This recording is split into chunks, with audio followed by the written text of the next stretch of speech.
आज की क्लास में आप सबका बहुत बहुत स्वागत है। और जैसा मैंने कहा, आज थोड़ा स्वास्थ्य बहुत विशेष साथ नहीं दे पा रहा है, तो आप लोग थोड़ा सा धैर्य बनाए रखेंगे तो क्लास आज का चलेगा।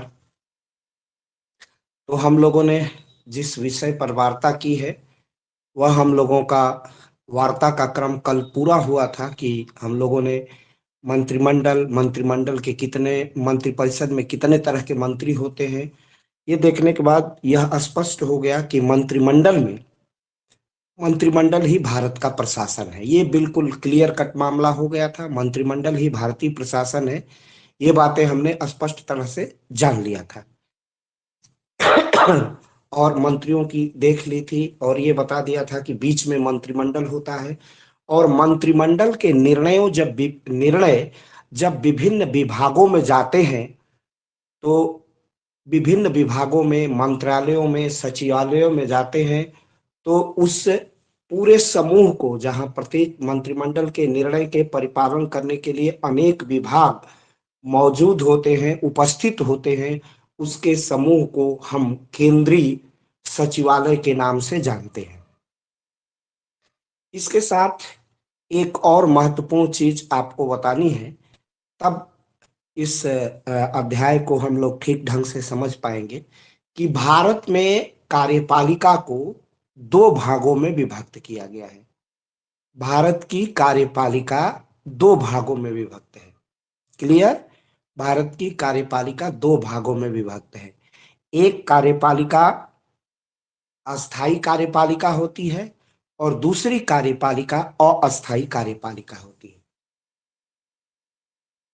दो शब्दों पर विशेष आपका ध्यान आकर्षण चाहूंगा कि कार्यपालिका दो तरह की भारत में है, एक अस्थाई कार्यपालिका और दूसरी अस्थाई कार्यपालिका। अस्थाई कार्यपालिका ही वास्तविक कार्यपालिका होती है, वह निर्वाचित कार्यपालिका होती है। अस्थाई कार्यपालिका वास्तविक कार्यपालिका होती है। यह ही वैधानिक, संवैधानिक या वास्तविक कार्यपालिका होती है। और जो अस्थाई कार्यपालिका होती है वो वास्तविक कार्यपालिका नहीं होती है। दोनों कार्यपालिका संवैधानिक होती है। वास्तविक कार्यपालिका, अस्थाई कार्यपालिका भी संवैधानिक है और अस्थाई कार्यपालिका भी क्या है? अस्थाई कार्यपालिका भी संवैधानिक हो। केवल दो अंतर है, एक अस्थाई कार्यपालिका है, एक अस्थाई कार्यपालिका है। अस्थाई कार्यपालिका वास्तविक कार्यपालिका को सहयोग और सहायता प्रदान करती है। वास्तविक कार्यपालिका निर्वाचित कार्यपालिका होती है और अस्थाई कार्यपालिका इसी कार्यपालिका को सहयोग और सहायता प्रदान करती है। अस्थाई कार्यपालिका योग्यता आधारित होती है। वह लिखित परीक्षा, वह प्रारंभिक परीक्षा, लिखित परीक्षा तथा साक्षात्कार में उत्तीर्ण करने के उपरांत प्रदायी अंकों की, जितने अंक उसे प्राप्त हुए हैं, उन सबके योग से अस्थाई कार्यपालिका अर्थात भारतीय प्रशासनिक सेवा के अधिकारियों की नियुक्ति होती है। क्लियर? भारतीय प्रशासनिक सेवा के अधिकारियों की नियुक्ति होती है। तो यह योग्यता आधारित होती है। योग्यता क्या होती है? किसी भी मान्यता प्राप्त विश्वविद्यालय से वह स्नातक हो और वह संघ लोक सेवा आयोग द्वारा आयोजित संघ लोक सेवा आयोग द्वारा आयोजित परीक्षा में वह प्रारंभिक परीक्षा, मुख्य परीक्षा, अन्य परीक्षाओं में प्रारंभिक परीक्षा, मुख्य परीक्षा, इस प्रकार वह उत्तीर्ण करके, जब वह सारी परीक्षाओं को उत्तीर्ण करके उसके मेरिट के आधार पर जब वह उसका भारतीय प्रशासनिक सेवा में चयन हो जाता है, तो ऐसे अधिकारियों को, समूह को हम अस्थाई कार्यपालिका कहते हैं। अस्थाई कार्यपालिका निर्वाचित होती है, वो 5 वर्ष के लिए होती है, बीच में भी समाप्त हो सकती है अगर किन्हीं कारणों से लोकसभा का विघटन हो गया। तो वास्तविक कार्यपालिका सदैव निर्वाचित कार्यपालिका होती है। दोनों कार्यपालिका संवैधानिक होता है होती है। दोनों कार्यपालिकाओं का जिक्र भारत के संविधान में किया गया है, भारत की विधियों में किया गया है, भारत के संविधान में दोनों का उल्लेख है। तो चूंकि अस्थाई कार्यपालिका के पास योग्यता होती है, प्रशिक्षण होता है, अनुभव होता है, और अस्थाई कार्यपालिका और जो वास्तविक कार्यपालिका है जो देश का प्रशासन चलाती है, उसके लिए किसी प्रकार की योग्यता निर्धारित नहीं की गई है। वह उसके पास प्रशासनिक अनुभव नहीं है। जैसे उत्तर प्रदेश के मुख्यमंत्री कभी भी विधानसभा के सदस्य नहीं रहे, सीधे वो लगातार गोरखपुर संसदीय क्षेत्र का नेतृत्व करते रहे हैं और कभी अपराजय रहे हैं, नहीं हारे हैं वहां से चुनाव, लेकिन वो लगातार सांसद रहे हैं। वह कभी भी विधायक और मंत्री नहीं रहे। लेकिन एकाएक भारतीय जनता पार्टी विधायक दल ने, ये उसका संवैधानिक अधिकार है, योगी आदित्यनाथ जी को अपना नेता चुनता है और प्रदेश के मुख्यमंत्री बनते हैं। तो ये अनुभव नहीं है। तो अब ऐसे वास्तविक कार्यपालिका को अस्थाई कार्यपालिका, जो योग्यता आधारित कार्यपालिका है, सहयोग और सहायता प्रदान करती है। तो इसी आधार पर सचिवालय काम करते हैं। सचिवालय में मंत्री होता है, मंत्रिमंडल स्तर का मंत्री, राज्य मंत्री, विशेष प्रभार, स्वतंत्र प्रभार, राज्य मंत्री, उप मंत्री और संसदीय सचिव। इन्हीं मंत्रियों को सहयोग और सहायता देने के लिए सचिवालय की स्थापना की जाती है, की गई है। और यह सचिवालय में अस्थाई कार्यपालिका के द्वारा अपने मंत्रियों को उचित परामर्श दिया जाता है, और मंत्री जो आदेश निर्देश निर्गत करते हैं उसे जमीन पर लागू करना, पूरे देश के लिए लागू करना, उस विभाग के लिए नीति का निर्माण करना, उस विभाग के लिए निर्णय करना, यह कार्य उस विभाग के मंत्री का होता है। और मंत्री के उस कार्य में ऐसे प्रशासनिक अधिकारी जो सचिवालय में रहते हैं, जो भारतीय प्रशासनिक सेवा के अधिकारी हैं, वह इनको सहयोग और सहायता प्रदान करते हैं। इस प्रकार सचिवालय अपने कार्यों का सफलतापूर्वक सचिवालय अपने कार्यों का सफलतापूर्वक निर्वहन करता है। तो ये हो गया सचिवालय। आपने केंद्रीय सचिवालय समझ लिया, और केंद्रीय सचिवालय में कार्यपालिका का क्या स्वरूप है इसे भी आप सबने जान लिया है कि यह कार्यपालिका दो प्रकार की है। एक वास्तविक कार्यपालिका है और एक वास्तविक कार्यपालिका है, लेकिन वो अस्थाई कार्यपालिका, अस्थाई कार्यपालिका है। और एक अस्थाई कार्यपालिका है लेकिन वास्तविक कार्यपालिका नहीं है। उसे अस्थाई कार्यपालिका अर्थात निर्वाचित कार्यपालिका के दो तरह से आप समझ लीजिए। एक कार्यपालिका चयनित है और एक निर्वाचित है। एक योग्यता आधारित है और एक निर्वाचन आधारित है। दो प्रकार की कार्यपालिका है। योग्यता आधारित कार्यपालिका के पास पर्याप्त ज्ञान है, अनुभव है और प्रशिक्षण है, और निर्वाचित कार्यपालिका के पास अनुभव नहीं है, ज्ञान नहीं है, प्रशिक्षण नहीं है। तो उनके कार्यों में सहयोग और सहायता प्रदान करने के लिए इस प्रकार का प्रबंधन भारत की प्रशासनिक व्यवस्था में किया गया है। ऐसा हर जगह होता है, लेकिन यहाँ पर भारत के लोकतंत्र में इस तरह की व्यवस्था नहीं की गई। उसका भी ऐतिहासिक कारण था। संविधान सभा के कुछ सदस्य चाहते थे, संविधान सभा के सदस्य चाहते थे कि निर्वाचित कार्यपालिका के लिए भी योग्यता निर्धारित की जाए। संविधान सभा के कुछ सदस्यों की ऐसी मंशा थी। लेकिन आप लोगों ने सी राजगोपालाचारी का नाम सुना होगा। चक्रवर्ती राजगोपालाचारी, जो स्वतंत्र भारत के पहले लेफ्टिनेंट गवर्नर थे। स्वतंत्र भारत जब स्वतंत्र हुआ तो लेफ्टिनेंट माने गवर्नर जनरल थे। मैंने गलती से लेफ्टिनेंट शब्द का प्रयोग कर दिया। गवर्नर जनरल थे जो अंग्रेजी राज में हुआ करते थे। तो भारत आजाद होता है तो एक भारतीय को उन्होंने गवर्नर जनरल बनाया। वो कांग्रेस के बड़े नेता थे। उनका नाम था चक्रवर्ती राजगोपालाचारी। वो दक्षिण भारत मद्रास के रहने वाले थे। उन्होंने एक लेख लिखा उसी समय कि अस्थाई कार्यपालिका में निर्वाचित कार्यपालिका के लिए योग्यता रखी जाए। तो इसी का खंडन किया उस समय महात्मा गांधी ने। और महात्मा गांधी ने एक आलेख, अपने दो अखबार वो निकालते थे भारत में, यंग इंडिया अंग्रेजी में निकलता था और हरिजन हिंदी में निकलता था। दोनों पत्रों में गांधी जी ने एक लेख लिखा और गांधी ने कहा कि आप उस जनता को की योग्यता पर प्रश्न चिन्ह कैसे लगा सकते हैं, और एक तरह से चक्रवर्ती राजगोपालाचारी के विचारों की धज्जियां उड़ा दी महात्मा गांधी ने। और महात्मा गांधी ने कहा कि इस देश का अनपढ़ किसान अपने पैर के अंगूठे से, अब देश का अनपढ़ किसान अपने पैर के अंगूठे से जमीन को दबाता है और धरती में बता देता है कि इस धरती में बीज का अंकुरण होगा अथवा नहीं। उस कृषि वैज्ञानिक को, उस अनुभव की थाती को, उस विशाल मनुष्य को आप कह रहे हैं कि वह अयोग्य है। योग्यता का आधार केवल शिक्षालयों में जाकर अक्षरों की आकृति सीख लेना नहीं है। मुंह टेढ़ा करके अंग्रेजी सीख लेना और बोल लेना ही ज्ञान नहीं है, बल्कि देश की आत्मा गांव में बसती है और हमारे गांव की आत्मा किसानों मजदूरों में बसती है। उनके पास अनुभव की, ज्ञान की विपुल थाती है, धरोहर है। इसलिए हम भारत के संविधान सभा से अपील करते हैं कि वह किसी प्रकार की योग्यता भारत के संविधान में प्रधानमंत्री, मंत्री, मुख्यमंत्री, कहीं भी केंद्र में और राज्य में मंत्री बनने के लिए किसी प्रकार की योग्यता न रखी जाए। और इन्हीं तथ्यों को ध्यान में रखते हुए भारत के संविधान में लिखा, क्योंकि देश की जनता भूख से जूझ रही थी, भूख की भयंकर ज्वाला थी।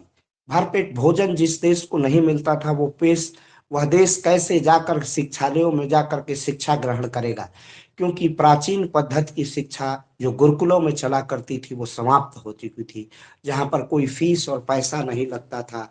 शिक्षा एक सामाजिक सरोकार था, वो सब समाप्त हो चुकी थी। अब ध्वस्त शिक्षा व्यवस्था थी।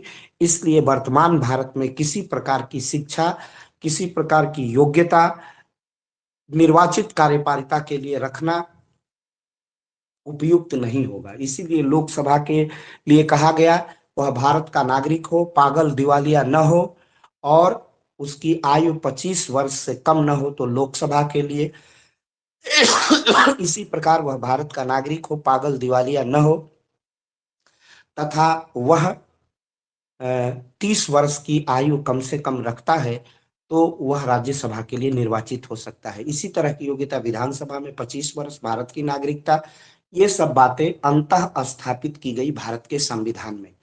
तो ये सब बातें इसीलिए महात्मा गांधी ने इस तरह के प्राविधान किया और प्राविधान करवाया, संविधान सभा से अपील की। और इसीलिए कार्यपालिका को दो भागों में, योग्यता को हम इनकार नहीं कर सकते, इसलिए अनुभव, योग्यता और प्रशिक्षण, तीनों चीजों को इनकार नहीं कर सकते। इसलिए इसीलिए भारत में कार्यपालिका को दो भागों में विभक्त कर दिया गया, एक अस्थायी कार्यपालिका और दूसरा अस्थायी कार्यपालिका। आप लिखिए, लिखिए, लिखते चलिए तो मैं कुछ बताता चलता हूं और ये प्रश्न भी अपना पूरा हो जाएगा। प्रश्न लिख लीजिए, प्रश्न लिख लीजिए। ये कई बार पूछा गया है, कई बार इस तरह का प्रश्न आया है।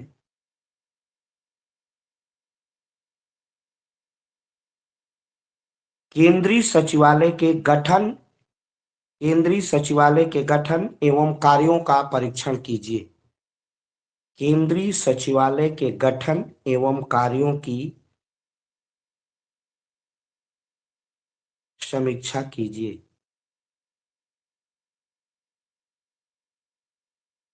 केंद्रीय सचिवालय के गठन एवं कार्यों की समीक्षा कीजिए।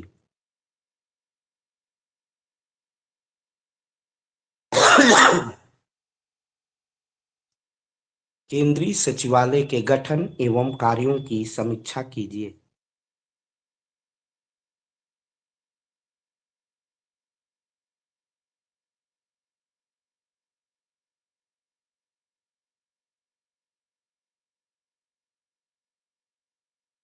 केंद्रीय सचिवालय के गठन एवं कार्यों की समीक्षा कीजिए।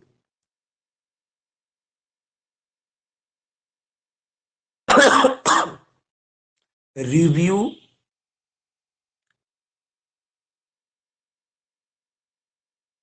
review the constitution and function of the central secretariat.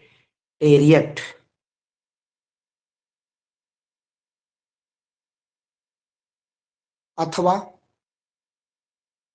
अथवा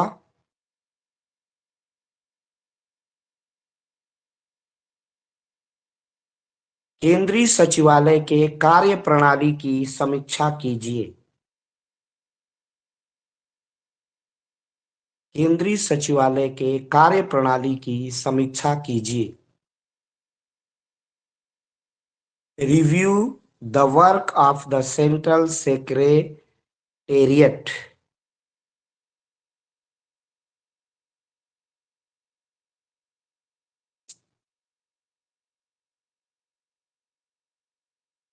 अथवा कभी कभी प्रश्न इस रूप में भी पूछता है,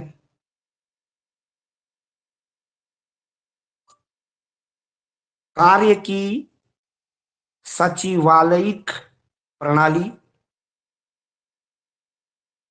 कार्य की सचिवालयिक प्रणाली से प्रशासन को संतुलन, एक रूपता और निरंतरता प्राप्त हुई है और यह प्रणाली मंत्रालय के संपूर्ण तंत्र की केंद्रीय बिंदु बन गई है। स्पष्ट कीजिए।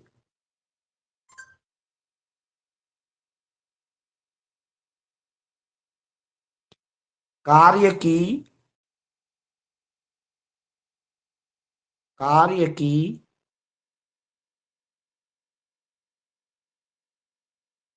सचिवालयिक, सचिवालयिक माने सचिवालय संबंधी,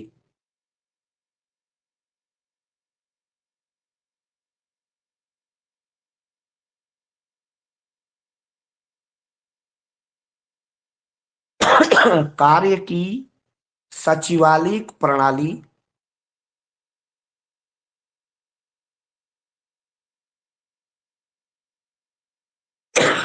कार्य की सचिवालयिक प्रणाली से प्रशासन को संतुलन, प्रशासन को संतुलन, एक रूपता, प्रशासन को संतुलन, एक रूपता और निरंतरता प्राप्त हुई है, और निरंतरता प्राप्त हुई है, और निरंतरता प्राप्त हुई है। और यह प्रणाली, और यह प्रणाली, और यह प्रणाली मंत्रालय के संपूर्ण, और यह प्रणाली मंत्रालय के संपूर्ण तंत्र की, और यह प्रणाली मंत्रालय के संपूर्ण तंत्र की केंद्रीय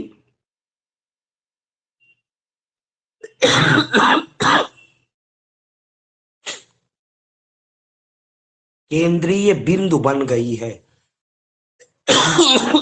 केंद्रीय बिंदु बन गई है। स्पष्ट कीजिए। केंद्रीय बिंदु बन गई है। स्पष्ट कीजिए।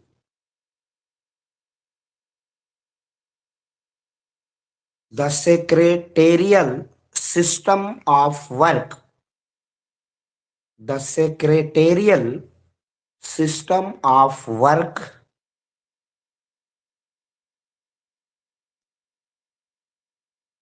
has brought balance,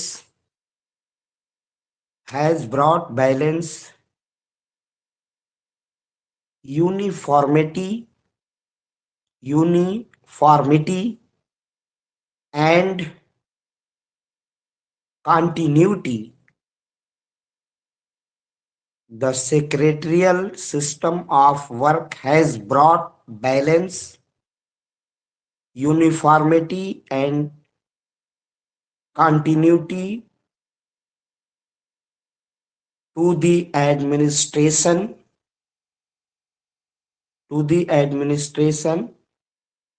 and this system has become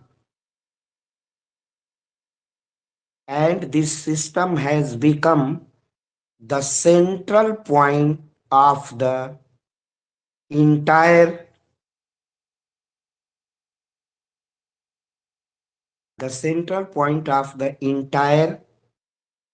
machinery of the ministry.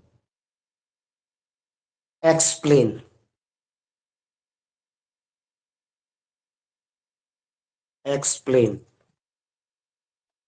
अब इस प्रश्न का प्रत्युत्तर कैसे प्रस्तुत करें उसको आप देखिए और बड़ी सावधानी से देखिए कि आप इसी प्रकार इस प्रश्न का प्रत्युत्तर ठीक ढंग से प्रस्तुत कर पाए। भारतीय प्रशासन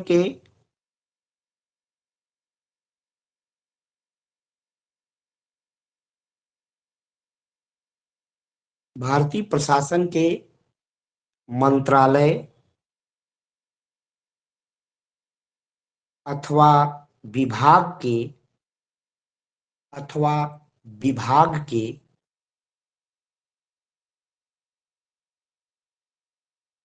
सचिवालयों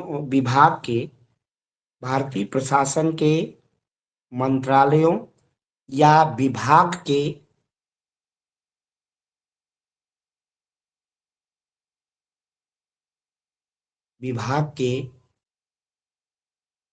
समूह को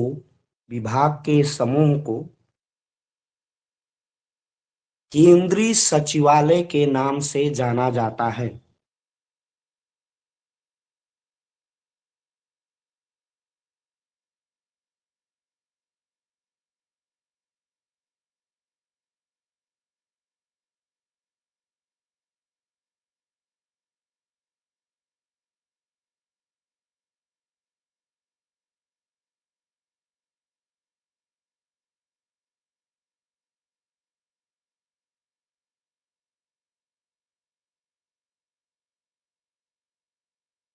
आपने ये लिख लिया, ये वाक्य पूरा हो गया था आपका ना? ये वाक्य पूरा हो गया था आपका ना? Hello. Yes sir. Okay okay. केंद्रीय सचिवालय प्रशासनिक निकाय का मस्तिष्क है। केंद्रीय सचिवालय प्रशासनिक निकाय का केंद्रीय सचिवालय प्रशासनिक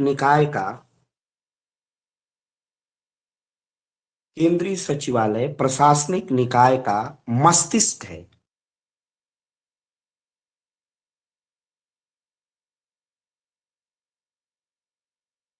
केंद्रीय सचिवालय प्रशासनिक निकाय का मस्तिष्क है।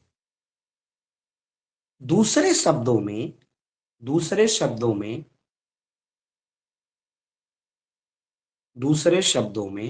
केंद्रीय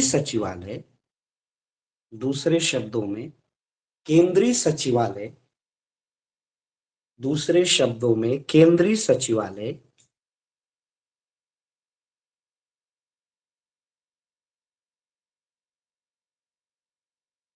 के आदेश निर्देश संपूर्ण भारतीय गणराज्य पर। दूसरे शब्दों में केंद्रीय सचिवालय के आदेश निर्देश संपूर्ण भारतवर्ष पर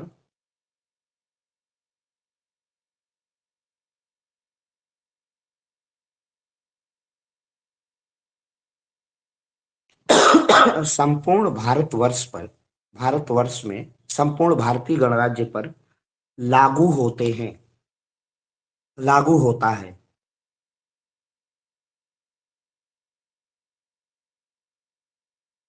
प्रशासनिक पद सोपान आपको पढ़ा चुके हैं। जो पदों की श्रृंखला भारत के प्रशासन में है, जो साधारण गांव से लेकर के और केंद्र सरकार तक है, राज्यों से लेकर केंद्र सरकार तक है।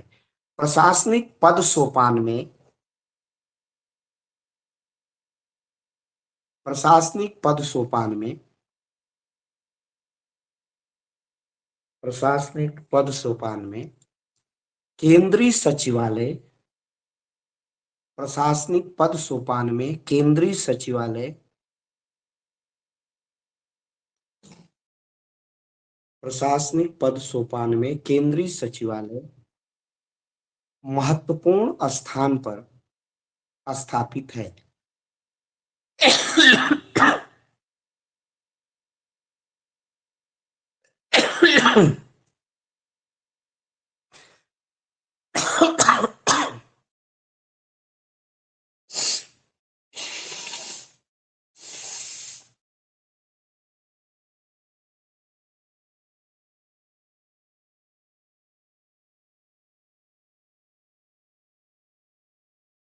साधारण शब्दों में, साधारण शब्दों में सचिवालय का अभिप्राय, साधारण शब्दों में सचिवालय का अभिप्राय, अभिप्राय माने अर्थ, साधारण शब्दों में सचिवालय का अभिप्राय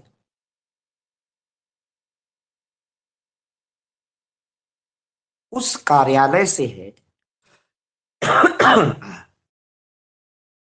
उस कार्यालय से है जिसमें जिसमें भारतीय प्रशासनिक सेवा, इंडियन एडमिनिस्ट्रेटिव सर्विसेज सर्विस, जिसमें भारतीय प्रशासनिक सेवा के अधिकारी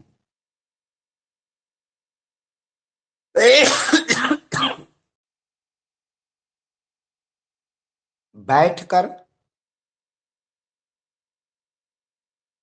प्रशासनिक सेवा के अधिकारी बैठकर उन कार्यालयों से है जिसमें भारतीय प्रशासनिक सेवा के अधिकारी बैठकर अपने मंत्रालय के, अपने संबंधित मंत्रालय के, अपने संबंधित मंत्रालय के, अपने संबंधित मंत्रालय के नीति निर्माण, नीति निर्माण, निर्णय निर्माण, नीति निर्माण, निर्णय निर्माण में, नीति निर्माण, निर्णय निर्माण में, नीति निर्माण, निर्णय निर्माण में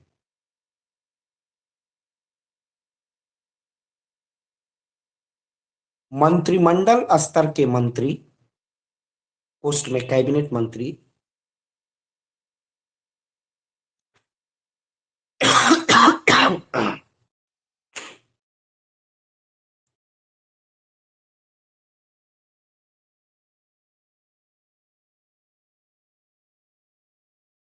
मंत्रिमंडल स्तर के मंत्री, पोस्ट में कैबिनेट मंत्री को सहयोग और सहायता प्रदान करते हैं,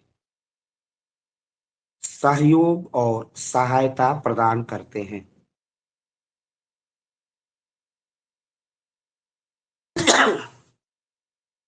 तो ये स्थिति अब स्पष्ट हो गई कि ये भारतीय प्रशासनिक सेवाओं का कार्यालय है। जैसे गृह मंत्रालय है तो गृह मंत्रालय के कैबिनेट मंत्री को सहयोग और सहायता देने के लिए भारतीय प्रशासनिक सेवा के अधिकारी और उनके नीचे कर्मचारी, लिपिकों का एक समूह है, संगठन है, जो अपने संबंधित मंत्री को नीति निर्माण और निर्णय निर्माण में सहयोग और सहायता प्रदान करते हैं। इसी को सचिवालय, और यह एक नहीं है, अनेक गृह मंत्रालय है, वाणिज्य है, कृषि है, विदेश है, जितने मंत्रालय है, इन्हीं के समूह को हम क्या कहते हैं? केंद्रीय सचिवालय। तो ये स्थिति स्पष्ट हो गई। अगला आप लिखिए, केंद्रीय सचिवालय की अवधारणा, केंद्रीय सचिवालय की अवधारणा, केंद्रीय सचिवालय की अवधारणा, केंद्रीय सचिवालय की अवधारणा औपनिवेशिक प्रशासन का प्रतिफल है। केंद्रीय सचिवालय की अवधारणा, मैं बता दे रहा हूं, औपनिवेशिक प्रशासन का प्रतिफल है। केंद्रीय सचिवालय की अवधारणा औपनिवेशिक प्रशासन का प्रतिफल है।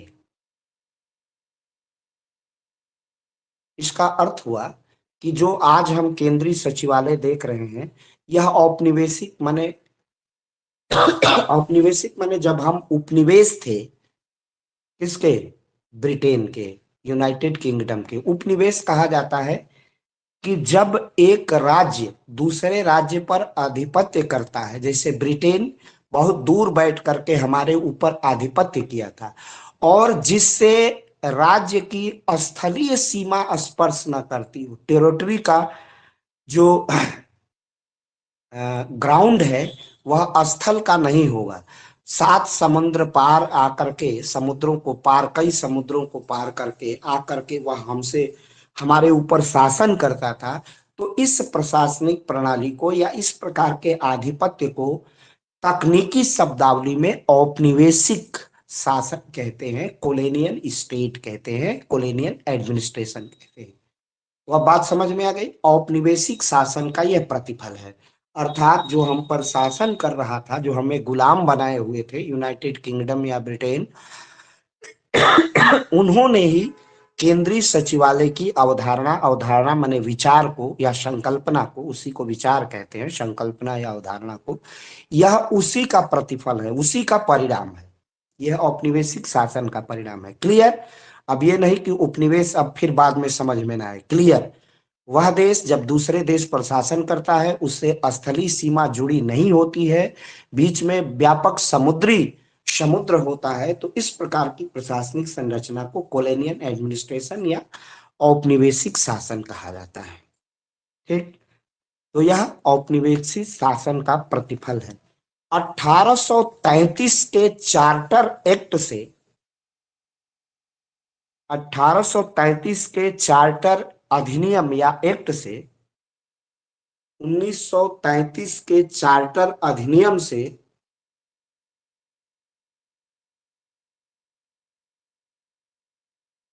केंद्रीय सचिवालय की स्थापना मानी जाती है। केंद्रीय सचिवालय की स्थापना मानी जाती है।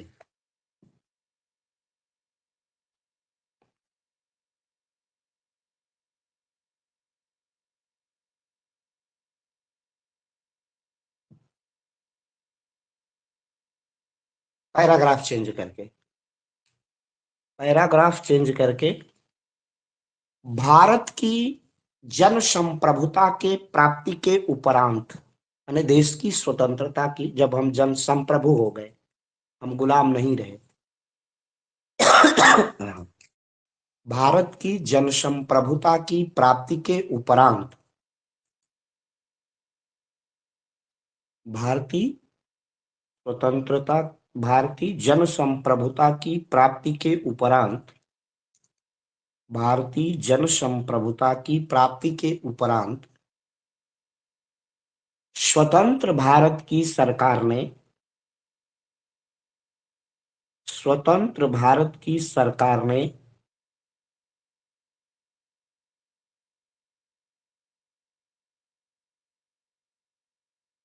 केंद्रीय सचिवालय की औपनिवेशिक अवधारणा को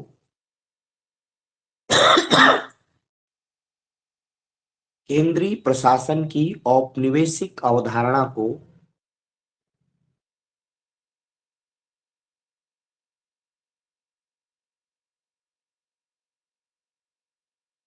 केंद्रीय प्रशासन की औपनिवेशिक अवधारणा को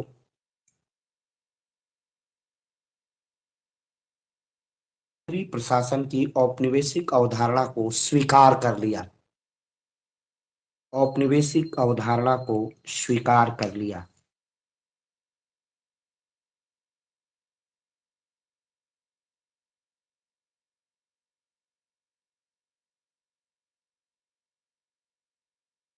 केंद्रीय सचिवालय द्वारा निम्नलिखित कार्यों का निष्पादन किया जाता है। केंद्रीय सचिवालय द्वारा निम्नलिखित, केंद्रीय सचिवालय द्वारा निम्नलिखित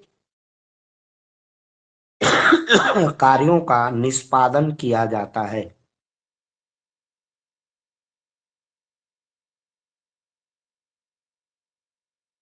पहला, नीति निर्माण।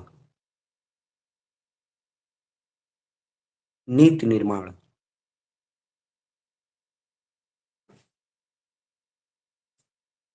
नीति निर्माण।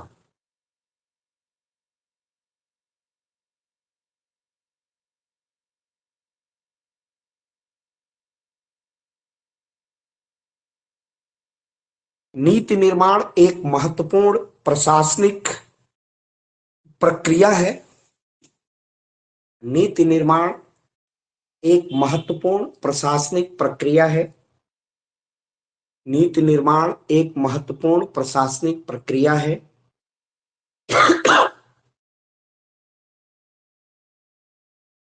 नीति निर्माण एक महत्वपूर्ण प्रशासनिक प्रक्रिया है।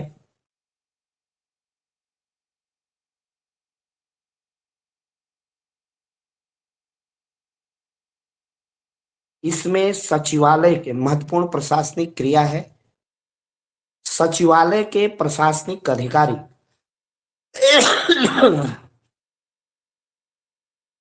सचिवालय के प्रशासनिक अधिकारी सचिवालय के प्रशासनिक अधिकारी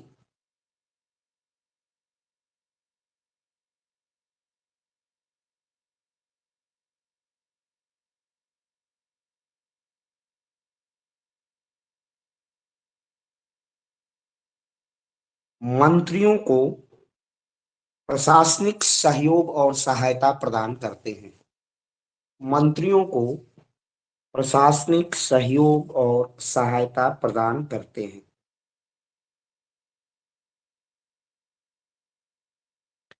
मंत्रियों को प्रशासनिक सहयोग और सहायता प्रदान करते हैं। एक चीज मैं अभी स्पष्ट कर दूं, और आपको ये कभी विस्मृत नहीं होना चाहिए कि जो प्रशासनिक सहायता और सहयोग यह मंत्रियों को प्रदान करते हैं भारतीय प्रशासनिक सेवा के अधिकारी, निर्णय निर्माण में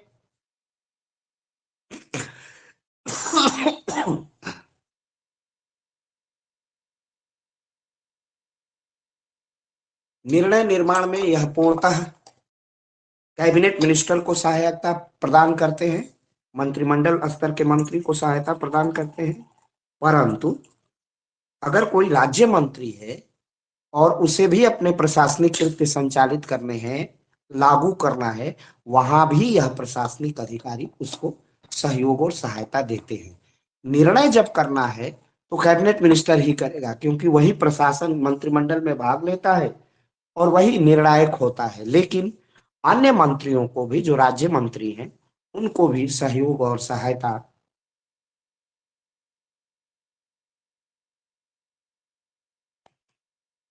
प्रदान करने का कार्य भारतीय प्रशासनिक सेवा के अधिकारी करते हैं। दूसरा,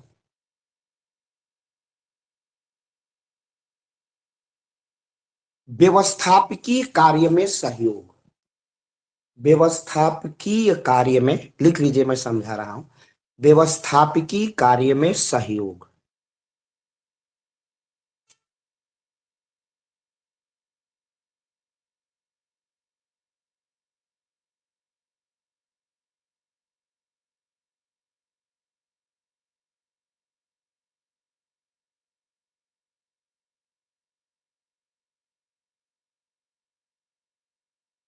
केंद्रीय सेवा के प्रशासन, केंद्रीय सचिवालय के प्रशासनिक अधिकारी, केंद्रीय, अब इसी के इंटरप्रिटेशन में लिखिए, इसी की व्याख्या में, केंद्र व्यवस्थापिका संबंधी कार्य या व्यवस्थापकीय कार्य जो हमने बोला है,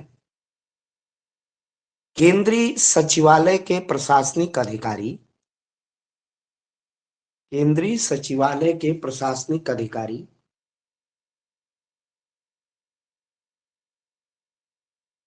मंत्री को, माने कैबिनेट मंत्री, अपने मंत्री को अपने मंत्री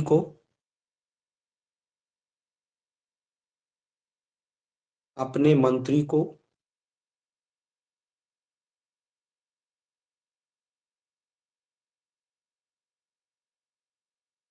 विधेयक प्रस्तुत किए जाने में सहयोग और सहायता प्रदान करता है। विधेयक प्रस्तुत करने में सहयोग और सहायता प्रदान करता है। समझा दे रहे हैं, अभी तुरंत समझ में आ जाएगा। विधेयक प्रस्तुत करने में सहयोग और सहायता प्रदान करता है।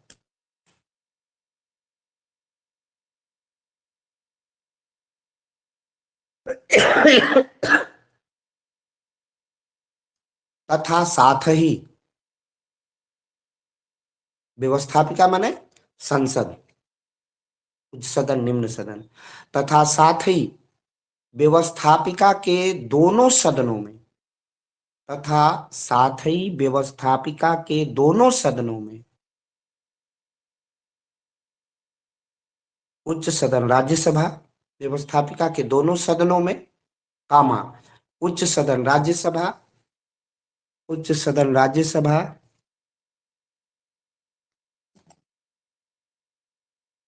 एवं निम्न सदन लोकसभा में, एवं निम्न सदन लोकसभा में सदस्यों द्वारा संबंधित विभाग से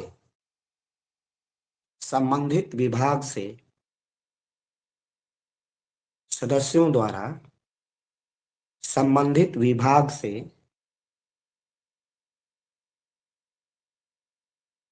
पूछे गए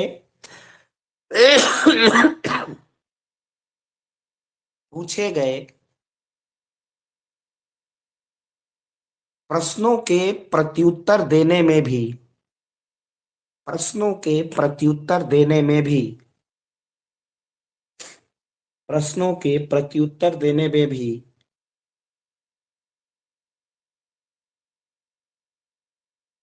प्रशासनिक अधिकारी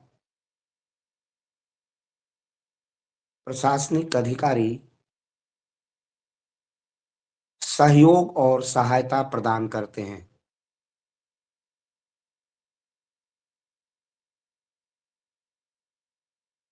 सहयोग और सहायता प्रदान करते हैं।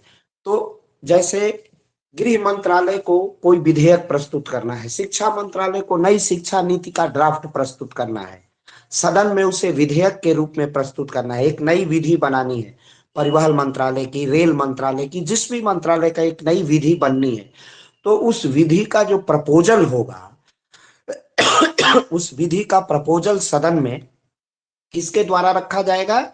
मंत्री द्वारा रखा जाएगा। तो इस कार्य में भी संबंधित मंत्रालय सचिवालय के प्रशासनिक अधिकारी, जिस सचिवालय का प्रशासनिक अधिकारी है, वह अपने मंत्री को प्रपोजल रखने में, विधेयक को सदन में प्रस्तुत करने में, किस प्रकार विधेयक होगा, कितना दंड होगा, क्या पूरा उसका प्रारूप, कैसे उसका ढांचा विकसित होगा, इस विधेयक को प्रस्तुत करने में, जैसे आतंकवाद के विरुद्ध एक पोटा कानून था, अब रद्द हो गया, इसको बनाना है कि आतंकवादियों को कैसे गिरफ्तार किया जाएगा, उनकी जमानत नहीं होगी, उनको कठोरतम दंड दिया जाएगा, कौन कौन लोग गिरफ्तार हो सकते हैं, ये सारे नॉर्म्स बनाए गए।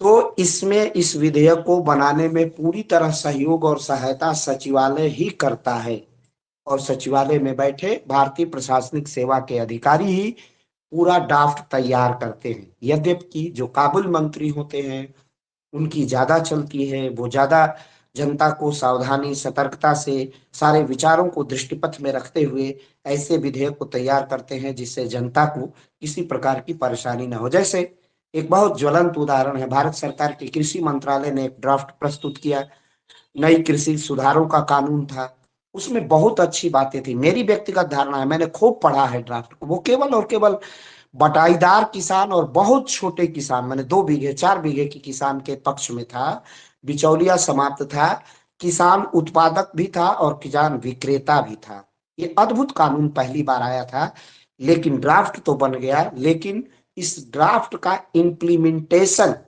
इस ड्राफ्ट को इम्प्लीमेंट कम फोर्स कैसे किया जाए, इसको प्रवर्तन में कैसे किया जाए, लागू कैसे किया जाए, इस बात को यह सरकार बताने में विफल रही और किसानों का एक वर्ग बरगला करके बड़े किसानों के पक्ष में कि अरे इसमें एमएसपी नहीं है, मिनिमम सपोर्ट प्राइस नहीं है। हम मिनिमम सपोर्ट प्राइस लेकर ही क्या करेंगे कि जब हमारे उत्पाद को, जैसे गाजीपुर का मैं रहने वाला है, गाजीपुर का खीरा दुबई में इंग्लैंड तक जाता है, किसान इस समय पैसा कमा रहे हैं। अब कोई नया बिल आएगा तो उससे वो बाहर हो जाएंगे, बिकना बंद हो जाएगा। बेंगलोर में गेहूं जाके नहीं बिकेगा, यहां तक कि गाजीपुर की सीमा से सटा हुआ बिहार राज्य अब प्रतिबंधित हो गया, अब हम व्यापार नहीं कर सकते। देश देश पूरा ग्लोबलाइजेशन के दौर में है भारत राज्य, लेकिन विडंबना देखिए कि आंतरिक ग्लोबलाइजेशन नहीं है।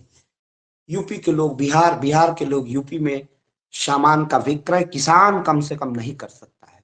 तो आंतरिक ग्लोबलाइजेशन नहीं, कितनी विडंबना है। उस सारी विडंबना को इस कृषि कानून में समाप्त कर दिया गया था और कहा गया था कि जो सहकारी खेती होगी, जो नेहरू की अवधारणा थी, उसी तरह 10 किसान मिलकर खेती करेंगे और किसान जैसे खेत में अनाज डाल करके 6 महीने धैर्य के साथ प्रतीक्षा करता है और उससे 1 बीघे में कुछ नहीं मिलता है। अब वो कॉन्ट्रैक्ट कर लेता किसी कंपनी से, किसी फार्मिंग कंपनी से कि ठीक है तुम हमें 50,000 दो और जितना तुमको प्रॉफिट होगा, हमारा ये तो हमारे खेत में उत्पादन करने का, तुम बेरी बेरी बो, जो चाहो बो, हमारी मृदा शक्ति समाप्त नहीं होनी चाहिए, खाद का अनुपात NKP 3 संबंध है, 2 संबंध है, 1 में ही होना चाहिए, ये सारी शर्तें थी।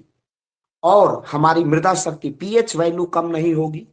आप जानते हैं जो विज्ञान पढ़े हैं, पीएच वैल्यू कम नहीं होगा, पानी हमारे अनुसार पड़ेगा और इतना मिनिमम हमको आप देंगे।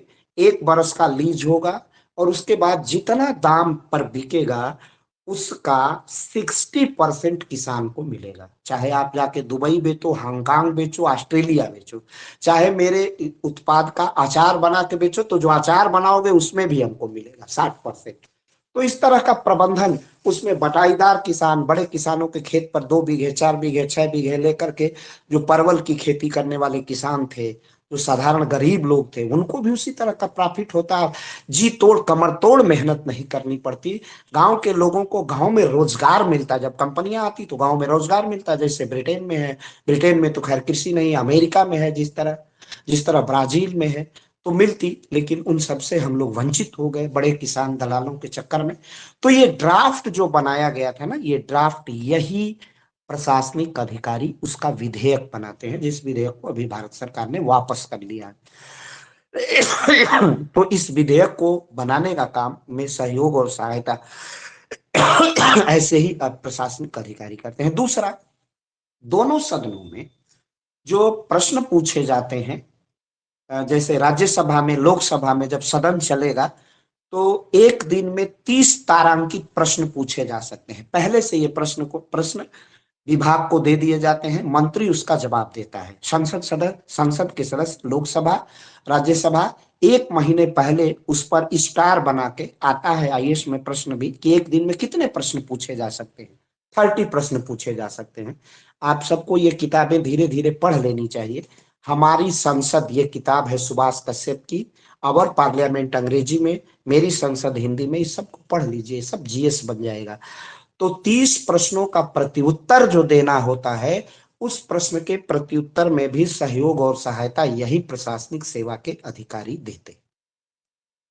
तो इस प्रकार ये महत्वपूर्ण कार्यों का संपादन किया जाता है। इसके बाद और नेक्स्ट लिखिए, अभिलेख, अभिलेख सुरक्षित करना। अभिलेख सुरक्षित करना माने दस्तावेज। 1951 से लेकर देश जब से आजाद हुआ है, कब कब क्या प्रशासनिक निर्णय लिया गया, किस मंत्री ने क्या निर्णय लिया, क्या निर्णय अच्छा रहा, क्या गलत रहा, इस सारे का कागज पत्तर साथ रखने का काम यही सचिवालय और उसके प्रशासनिक अधिकारी करते हैं। प्रशासनिक अधिकारी अपने कलर्स को, अपने इनको आदेश दे देते हैं। अब तो ई ई गवर्नमेंट है, तो उसके सारे डाटाज को वो फीड करवा के हार्ड डिस्क में, शानदार हार्ड डिस्क में रख देते हैं। वो समय से काम आता है। तो ये लिख लीजिए। केंद्रीय सचिवालय संबंधित विभाग के नीति निर्णय के महत्वपूर्ण अभिलेखों को केंद्रीय सचिवालय नीति एवं निर्णय संबंधी महत्वपूर्ण अभिलेखों का लिखित दस्तावेज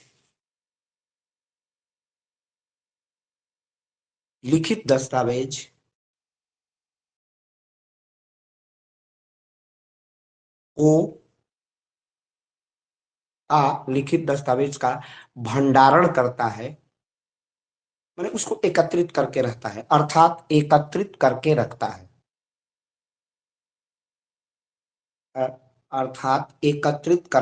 है,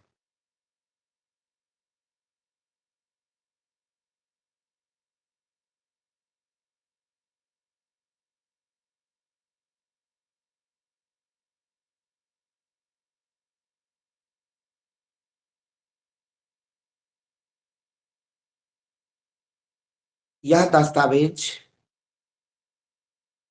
कागज एवं इलेक्ट्रॉनिक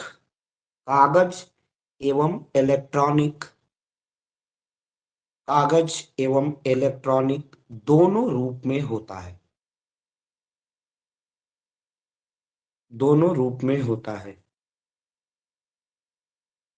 नेक्स्ट, समन्वय का कार्य। चलिए इसको बात संख्या, अब 1 घंटे हो गए हैं तो संख्या कम हो रही है, तो इसको फिर मैं नेक्स्ट